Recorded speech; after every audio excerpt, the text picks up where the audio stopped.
সারা বাংলার অপরূপ সৃষ্টি আমাদের নেত্রকোনার দুর্গা কেবিনের মিষ্টি।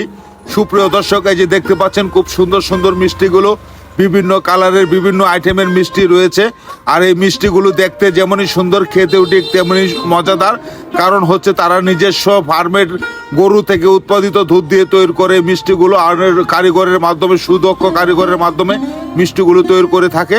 এটা শুধুমাত্র নেত্রকোনার দুর্গা কেবিনেই এই একমাত্র পরিবেশক। খুবই সুন্দর সুন্দর মিষ্টিগুলো আসলে একবার খেলে মুখে লেগে থাকে, খুবই মজাদার। এবং এই যে জিলাপিটা দেখতেছেন কতই সুন্দর, মুখে দিলে একদম মিলিয়ে যায়, খুবই অসাধারণ। বিভিন্ন আইটেমের মিষ্টি এখানে রাখা হয়েছে।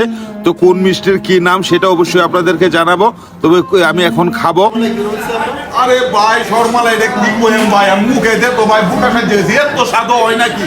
মুখও দিছে একদম মিলে গেছে, পুরো একদম কাটি দুধ দিয়ে ভাই বানাইছো।